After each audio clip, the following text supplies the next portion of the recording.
Hello दोस्तों, कैसे हैं आप सब। कभी कभी हम जाने अनजाने में कुछ ऐसी गलतियां कर जाते हैं जिनका पछतावा हमें फिर बाद में होता रहता है। जब हम गलतियां करते हैं तब हम इस बात का बिल्कुल भी पता नहीं रखते हैं कि इस गलती से हमारे जीवन में आगे चलकर कोई प्रभाव भी पड़ सकता है। कभी कभी हमारी ज्यादा अच्छाई भी हमारे दुखी होने का कारण बन जाती है। हमें पता ही नहीं चलता है कि हम स्वयं ही अपने लिए खाई खोद रहे हैं। एक समय की बात है, एक नगर में एक युवक रहता था। युवक का परिवार बहुत गरीब था। उसके परिवार में आए दिन किसी न किसी बात को लेकर झगड़े चलते रहते थे। वह युवक इन झगड़ों से बहुत परेशान था। जब वह युवक ने पारिवारिक झगड़े को रोकने की बहुत कोशिश की, पर वह झगड़े रुकने की जगह बढ़ते ही जा रहे थे। तो युवक काम की तलाश में लोगों के पास जाता तो लोग पूछते हैं कि भाई तुम कितना वेतन लोगे। तो वो कहता कि आप मुझे बस काम दे दीजिए, मेरे परिवार की आर्थिक स्थिति बहुत खराब है, मुझे काम की बहुत आवश्यकता है, आप बस मुझे काम पर रख लीजिए और आप जितना दोगे मैं उतना ही ले लूंगा। तो लोग उसकी मजबूरी का फायदा उठाकर उसे कम कीमत पर काम पर रख लेते, क्योंकि उसने लोगों को खुद ही मौका दे दिया। लोगों को पता था कि उसे काम की बहुत जरूरत है, वह कम पैसों में भी काम कर लेगा। और जब वह युवक अपने मित्रों के पास, अपने सगे संबंधियों के पास बैठता था, तब भी वह अपनी गरीबी की बातें करता। वह अपने मित्र और सगे संबंधियों से कहता कि मैं क्या करूं, मेरा परिवार बहुत गरीब है, हमें 2 वक्त की दाल रोटी भी ठीक से नसीब नहीं होती और आए दिन परिवार में लड़ाई झगड़े होते रहते हैं। मुझे तो कुछ भी समझ में नहीं आता कि मैं करूं तो क्या करूं। उसके मित्र और सगे संबंधी भी उस समय उसकी बात सुन लेते और उसके बाद में वह सभी उसका मजाक बनाते हैं और कहते ये गरीब तो गरीब ही रहेगा, इसका कुछ भी नहीं हो सकता और इनके परिवार में भी प्यार नहीं है। जब देखो एक दूसरे से लड़ते झगड़ते रहते हैं और यह हमारे पास बिना बात का रोना रोता रहता है और खुद कुछ करता नहीं है। जबकि वह युवक तो उनको अपना समझकर अपनी समस्या बता रहा था ताकि लोग उसकी कोई मदद कर सके, लेकिन किसी ने उसकी मदद तो नहीं की। अब युवक जहाँ भी जाता सभी लोग उसका तिरस्कार करते, उसे गरीब कहकर पुकारते। कोई भी व्यक्ति उसे काम की पूरी कीमत नहीं देता। वह युवक दिन भर काम करता पर उसे कुछ ही पैसे मिलते थे। कोई भी उसकी मेहनत का पूरी कमाई नहीं देता था। अगर वह उनको कुछ कहता तो वो लोग उसे कह देते काम करना है तो करो, नहीं तो जाओ यहाँ से। अब उस युवक को तो काम की जरूरत थी, इसलिए वह काम तो करता ही था। धीरे धीरे समय के साथ उस युवक की हालत बहुत खराब हो गई थी। सभी लोग उस युवक का इस्तेमाल करने लग गए, क्योंकि सबको पता चल चुका था कि वह युवक बहुत गरीब है, उनका कुछ नहीं बिगाड़ सकता और उसे पैसों की जरूरत है, काम तो करेगा। सभी नगरवासी उसका अपमान करते, उसे गरीब गरीब कहकर पुकारते। इन सब बातों से वह युवक बहुत परेशान हो गया। उसे समझ ही नहीं आ रहा था कि आखिर उसके साथ यह सब क्या हो रहा है। तभी उसने लोगों से बातें करते हुए सुना कि नगर में एक बौद्ध भिक्षु आए हैं। उन बौद्ध भिक्षु के पास सभी समस्याओं का हल है। वह बौद्ध भिक्षु बहुत ज्ञानी व्यक्ति है। ये सुनकर वह युवक भी उन बौद्ध भिक्षु के पास जा पहुंचा। वह युवक बौद्ध भिक्षु के पास जाकर उन्हें रोता हुआ बोला कि महाराज सभी लोग मेरे साथ ऐसा क्यों करते हैं। तभी उस युवक की बात सुनकर बौद्ध भिक्षु ने पूछा कि क्या हुआ बालक। तभी वह युवक जोर जोर से रोने लगता है और रोते रोते अपनी सारी बात बौद्ध भिक्षु को बताता है और उनसे कहता है कि महाराज सभी लोग मुझे गरीब गरीब कहकर पुकारते हैं, मेरा मजाक बनाते हैं और कोई भी मनुष्य मुझे अपनी मेहनत की पूरी कमाई नहीं देता है। मैं उनके खेतों में पूरे दिन काम करता हूं और वह मुझे बहुत कम पैसे देते हैं। मेरे दोस्त और मेरे मित्र भी सारे मेरा मजाक बनाते हैं। वह बौद्ध भिक्षु उस युवक की सारी बातें ध्यान से सुनते हैं और उससे पूछते हैं कि सभी नगरवासियों को इस बात का कैसे पता चला कि तुम बहुत गरीब हो और लोग तुम्हें पूरे दिन काम करने के बाद भी इतना कम वेतन क्यों देते हैं। बौद्ध भिक्षु की बात सुनकर युवक बोला कि दरअसल महाराज मैंने ही नगरवासियों से हमदर्दी पाने के लिए उनसे कहा था कि मैं बहुत गरीब हूँ, मुझे आप काम पर रख लीजिए, जो आप दोगे मैं ले लूंगा। ये सुनकर वह बौद्ध भिक्षु बोले इसमें लोगों की क्या गलती है। अगर नगरवासी तुम्हारा मजाक बनाते हैं और कम वेतन देते हैं तो इसमें तुम्हारी गलती है। तुम ही ने उन लोगों को बढ़ावा दिया है। तुम्हें कुछ बातें सिर्फ अपने तक ही सीमित रखनी चाहिए थी, लेकिन तुमने तो वह बात इन सबको बता दी। बौद्ध भिक्षु की बात सुनकर वह युवक उनके पैरों में गिर गया और उनसे बोलने लगा कि महाराज मैं अब क्या करूं, आप मेरी इस परेशानी को दूर करो। युवक की बात सुनकर बौद्ध भिक्षु बोले देखो अब जो हो गया उसे तो वापस नहीं लाया जा सकता है, लेकिन आज का महत्व है ऐसी 7 बातें बताऊंगा जो तुमने कभी भी किसी को नहीं बतानी है, सिर्फ अपने तक ही सीमित रखनी है, चाहे फिर वह तुम्हारा मित्र ही क्यों ना हो या फिर कोई सगा संबंधी ही क्यों ना हो, तुम्हें यह बातें किसी को नहीं बतानी है। बौद्ध भिक्षु की बात सुनकर वह युवक भी प्रशंसा से बोल कि बताए महाराज वह कौन सी बातें हैं जिन्हें हमें किसी को नहीं बताना चाहिए। फिर बौद्ध भिक्षु ने युवक से कहा कि जो तुम्हें पहली बात किसी को नहीं बतानी चाहिए, अपने जीवन का लक्ष्य, तुम्हारे जीवन का सपना। हम क्या करते हैं, हम अपने सपने को सभी को बता देते हैं कि मैं ये करूंगा, मैं बड़ा होकर यह बनना चाहता हूं। हमें ऐसा लगता है कि लोग सुनकर बहुत प्रसन्न होंगे कि मैं कितना बड़ा आदमी बनना चाहता हूं, लोग मेरी प्रशंसा करेंगे, लेकिन ऐसा होता नहीं है। जब हम अपने सपने को लोगों को बता देते हैं तो हमारे मन में संतुष्टि का भाव आ जाता है। हम मन ही मन बहुत खुश होते हैं, जिससे हम अपने सपने के प्रति जुनून नहीं रख पाते हैं जो जुनून पहले था। जब हम अपने सपने लोगों को बता देते हैं तो उनकी उम्मीदें हमसे बढ़ जाती है, वे हमारे ऊपर और भी ज़्यादा ध्यान देने लगते हैं, जिससे कभी कभी हम तनाव में भी आ जाते हैं और फिर यही तनाव हमारे जीवन में असंतुलन पैदा करता है। और फिर हम अपने सपने से, अपने लक्ष्य से भटक जाते हैं। जब हम अपने सपने किसी को बताते हैं तो हमको कुछ लोग तो प्रेरणा देंगे जिससे हमको आगे बढ़ने में हिम्मत मिलेगी, लेकिन बहुत से लोग ऐसे हैं जो आपको प्रेरणाहीन करेंगे, आपको मोटिवेट करेंगे जिससे आप अपने लक्ष्य से भटक जाए। इसलिए जो भी आपका सपना है उसे पूरा करो, उसके बाद ही लोगों को बताओ। अगर पहले बता दोगे तो लोग रुकावटें पैदा कर देंगे, और सपने को अगर चुपचाप आपने पूरा किया तो लोगों को स्वतः ही पता चल जाएगा कि आपने कौन सा सपना हासिल किया है। इसीलिए कभी भी किसी को अपना सपना मत बताओ, अपना लक्ष्य मत बताओ। फिर बौद्ध भिक्षु ने युवक से कहा कि दूसरी बात जो तुम्हें किसी को नहीं बतानी है, हमारी समस्याएं, हमारी परेशानियां। हम क्या करते हैं, जैसे हमें कोई समस्या होती है, कोई परेशानी आती है तो हम तुरंत लोगों के पास उसके समाधान के लिए पहुंच जाते हैं, उन्हें अपना दुखड़ा सुनाने लगते हैं। लेकिन दूसरे लोगों को अपनी परेशानी बताने का मतलब है स्वयं के लिए एक और परेशानी खड़ी करना, क्योंकि जब हम किसी से अपनी परेशानी बताते हैं तब तो हमें बहुत अच्छा महसूस होता है। हमें ऐसे लगता है कि मानो हमारा थोड़ा सा दुख तो चला गया।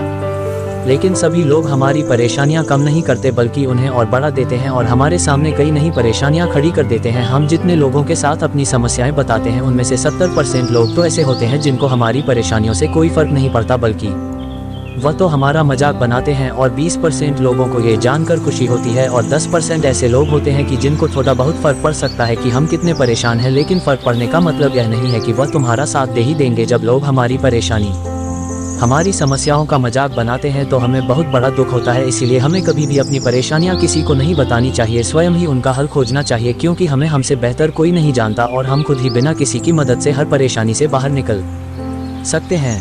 फिर बौद्ध भिक्षु युवक को तीसरी बात बताते हुए कहते हैं कि हमें कभी भी अपने परिवार की समस्याएं किसी को नहीं बतानी चाहिए। हम सभी के घर परिवार में कोई ना कोई समस्या जरूर होती है। जहां सब लोग एक साथ रहते हैं तो कहासुनी भी हो जाती है। हमारे परिवार के साथ हमारे संबंध अच्छे हो या बुरे हो, हमें किसी को भी नहीं बताना चाहिए। जब हम दूसरों को इसके बारे में बताते हैं तो लोग मजे लेकर हमारी बातें सुनते हैं। उन्हें कोई फर्क नहीं पड़ता कि हम किसी परेशानी में हैं, बल्कि वह लोग तो उन कमजोरियों का फायदा उठाने की कोशिश करेंगे। हमें हमारे परिवार की समस्याओं को आपस में ही अपने परिवार वालों से बात करके सुलझा लेनी चाहिए, तो हमें दूसरे लोगों को बताने की जरूरत ही नहीं पड़ेगी। और जब हम अपने और अपने परिवार के समस्याएं लोगों को बताते हैं तो लोग हमें कमजोर समझने लगते हैं, हमारे बारे में सोचने लगते हैं ये तो कुछ नहीं कर पाएगा, यह अपने परिवार को नहीं संभाल सकता, इतनी छोटी छोटी बातों पर ही परेशान हो रहा है, तो यह आगे चलकर जीवन में बड़ी बड़ी समस्याओं का सामना कैसे करेगा। हम लोगों को अपने परिवार की समस्याएं ये सोचकर बताते हैं ताकि वह हमारी मदद कर सके। लेकिन ये दुनिया बहुत मतलबी है, इस दुनिया में कोई आपका खास नहीं है। लोग हमारी बातें मजे ले लेकर सुनते हैं और हमारे सामने तो झूठी हमदर्दी दिखाते हैं, और फिर हमारी पीठ पीछे जो बातें हम उन्हें बताते हैं उन्हें अच्छे से नमक मिर्च लगाकर चारों तरफ फैला देते हैं, जिससे उन लोगों का तो कुछ नहीं बिगड़ता पर हमारे परिवार की इज्जत मिट्टी में मिल जाती है। लोग हमारे परिवार के बारे में तरह तरह की बातें बनाने लगते हैं, एक बात की 100 बात करने लगते हैं, जो बात हुई नहीं उस बात को भी नमक मिर्च लगाकर बताते हैं। इस दुनिया में घाव पर मरहम लगाने वाले तो कम है और नमक छिड़कने वाले बहुत ज्यादा है, इसलिए कभी भी किसी को अपने परिवार की स्थितियों के बारे में नहीं बताना चाहिए। चौथा, अपनी संपत्ति के बारे में किसी को मत बताना। फिर बौद्ध भिक्षु ने उस युवक को चौथी बात बताते हुए कहा कि तुम लोगों के सामने इस बात को कभी मत बताना कि तुम किन चीजों के मालिक हो या फिर तुम्हारे पास क्या क्या है। तुम तो लोगों को ऐसे ही अपने बारे में बताते हो कि तुम्हारे पास इतने बंगले हैं, इतनी गाड़ी है, इतना धन है, ताकि लोगों को पता चल सके। लेकिन तुम ये सोचकर उन्हें नहीं बता रहे हो कि तुम उन्हें नीचा दिखाने की कोशिश कर रहे हो। लेकिन लोग तुम्हारी बातों का गलत मतलब निकाल सकते हैं, वह सोच सकते हैं कि तुम उन्हें नीचा दिखाने के लिए ये सब बातें कर रहे हो और फिर वह तुमसे नफरत करने लगेंगे। उस समय तो वह कुछ नहीं बोलेंगे, लेकिन अंदर ही अंदर वह तुमसे नफरत करने लग जाएंगे और तुमसे दूर होने लग जाएंगे, तुम्हें गिराने की कोशिश करेंगे। और हो सकता है कि तुम्हारी बातें सुनकर तुम्हारे पास इतना धन है ये जानकर कुछ लोग तुम्हारे से झूठे रिश्ते बना ले, तुमसे अपना मतलब भी निकलवा सकते हैं। इस दुनिया में ऐसे बहुत से मतलबी लोग हैं जो लोगों से बस धन पाने की चाहत में रिश्ता जोड़ते हैं, इसीलिए तुम्हें अपना धन किसी को नहीं बताना चाहिए। समय के खेल का किसी को पता नहीं, आज अच्छा है तो जरूरी नहीं कल भी अच्छा हो। मान लो आज तुम्हारे पास खूब धन दौलत है, लेकिन अगर कभी आपके पास नहीं रहे और आप लोगों से मदद मांगोगे तो लोग आपकी मदद नहीं करेंगे, बल्कि आपको ताने मरेंगे, आपसे कहेंगे कि तुम्हारे पास तो इतना धन था, कहाँ गया वह धन, तुम सच बोलते थे या फिर झूठ मूठ का गुणगान करते रहते थे। और हमें अपनी धन दौलत की बात लोगों के सामने इसलिए भी नहीं बतानी चाहिए क्योंकि इस दुनिया में बहुत से ऐसे लोग हैं जिनके पास पीने के लिए स्वच्छ पानी भी नहीं है, वह गंदा पानी पीते हैं। उनके पास खाने के लिए 2 वक्त की रोटी भी नहीं है, जबकि तुम्हारे पास सब कुछ है। इसीलिए कभी भी खुद से गरीब लोगों के सामने कभी भी अपने धन का दिखावा न करें, हो सके तो उनकी मदद कर दें। 5वां, कभी भी अपनी सफलता का रहस्य किसी को मत बताना। Bauddha bhiksu ni yuza yuvaka ko pankavi bata batat yukahaki kabi biapani safalata ka raisya kisi ko mata batana। हमने सफलता हासिल कर सकी है ये बताना कोई गलत नहीं है, अगर कोई मनुष्य उसे सीखकर आगे बढ़ता है तो ये बहुत अच्छी बात है। लेकिन अधिकतर लोग क्या करते हैं, हमारे बताए गए रास्ते पर हुबहू चलना शुरू कर देते हैं और अगर वह हमारे बताए गए रास्ते पर चलकर असफल हो जाते हैं तो फिर वह हमें ही दोष देने लगते हैं, जबकि हमने तो उनके लिए अच्छा ही किया था, मगर वह हमें ही दोषी मानने लगते हैं और कहते हैं कि काश मैं उसकी बातों में नहीं आया होता, इसने तो मुझे गलत रास्ता बता दिया। जबकि सबके लिए सफलता का एक ही तरीका काम नहीं करता। जिस तरीके से तुम सफल हुए हो जरूरी नहीं कि वैसे ही उन्हें भी सफलता मिल जाए, इसीलिए कभी भी किसी को अपनी सफलता का रहस्य मत बताना।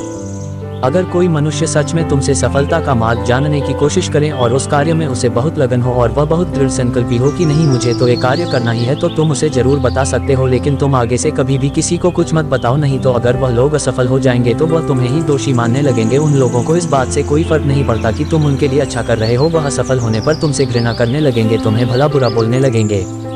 छठा बात, अगर तुम किसी की मदद करते हो तो मदद को लोगों के सामने मत लाओ, क्योंकि इस दुनिया में बहुत से लोग गरीब हैं जिनको हमारी दया दान की आवश्यकता है, लेकिन अगर तुम उन गरीब लोगों की इसलिए मदद करते हो ताकि लोग आपकी तारीफ करें, लोग आपको अच्छी नजरों से देखें, समाज में आपका नाम हो, तो ऐसा दिखावा कभी मत करो। जबकि तुम्हें लोगों की मदद इसलिए नहीं करनी चाहिए कि दूसरे लोग आपकी तारीफ करें, बल्कि आपको लोगों की मदद सच्चे हृदय से बिना किसी को बताए करनी चाहिए, क्योंकि यही मदद आपको अंदर से शांति प्रदान करवाती है। जब तुम किसी जरूरतमंद की सहायता करते हो तो तुम्हें अंदर ही अंदर एक अलग ही आनंद की अनुभूति का एहसास होता है। लेकिन अगर तुम किसी जरूरतमंद की सहायता बस दिखावे के लिए करते हो तो कुछ पल के लिए तो तुम दूसरों की नज़रों में अच्छे बन जाओगे, लेकिन तुम कभी भी आत्मसंतुष्टि प्राप्त नहीं कर पाओगे। फिर बौद्ध भिक्षु उस युवक को अंतिम बात बताते हुए कहते हैं कि कभी भी अपनी आमदनी का जिक्र दूसरों के सामने मत करो, क्योंकि यह एक ऐसी बात है जिसे हमें हमेशा हमारे परिवार तक ही सीमित रखनी चाहिए। अपने मित्रों या फिर अपने सगे संबंधियों को कभी अपनी आमदनी मत बताओ। हमें कभी भी किसी से भी न तो उसकी आमदनी पूछनी चाहिए और ना ही अपनी आमदनी बतानी चाहिए, क्योंकि जब हम लोगों को अपने आमदनी बताते हैं तो लोग हमारी स्थिति का आसानी से पता लगा लेते हैं, जो हमारे लिए बिल्कुल भी सही नहीं है। क्योंकि अगर हमारी आमदनी कम होती है और हम लोगों को बता देते हैं तो लोग हमें अजीब समझकर हमसे दूर होने लगते हैं, हमारा तिरस्कार करने लगते हैं, हमें नीचा दिखाने लगते हैं, हमें नीचा समझने लगते हैं, हमारी इज्जत नहीं करते। अगर हमारी आमदनी ज़्यादा होती है और हम लोगों से उसके बारे में बता देते हैं तो लोग हमसे मतलब से रिश्ते रखना शुरू कर देते हैं। उन्हें हमसे नहीं हमारे पैसों से मतलब होता है। लोग आपसे इसलिए रिश्ता नहीं जुड़ेंगे आप एक अच्छे इंसान हो, बल्कि वह तो आपसे इसलिए रिश्ता रखेंगे क्योंकि आपके पास धन है। जो लोग आपको पसंद नहीं करते वह भी धन की वजह से तुमसे रिश्ता रखेंगे और तुम्हारे साथ ऐसा बर्ताव करेंगे जैसे तुम उनके लिए बहुत खास हो। लिए कभी भी किसी को अपनी आमदनी मत बताओ, बस इसे अपने और अपने परिवार तक ही सीमित रखें, क्योंकि आपका परिवार ही आपकी तरक्की को देखकर खुश होता है, बाकी तो ये दुनिया आपकी तरक्की को देखकर जलने वालों में से है। युवक बौद्ध भिक्षु की सारी बातें बड़ी अच्छी तरीके से समझ गया और उसी वक्त अपने मन ही मन में ये संकल्प ले लिया कि आज के बाद कभी भी किसी को अपने रहस्य नहीं बताएगा। इसके बाद उस युवक ने बौद्ध भिक्षु को प्रणाम किया और फिर वहां से चला गया। तो मेरे प्यारे साथियों, उम्मीद है कि आपको इस वीडियो में बताए गए 7 बातों से कुछ नया सीखने को मिला होगा। इस वीडियो से आपने क्या सीखा कमेंट बॉक्स में हमें जरूर बताएं और ऐसे ही नॉलेज के लिए चैनल को सब्सक्राइब करें।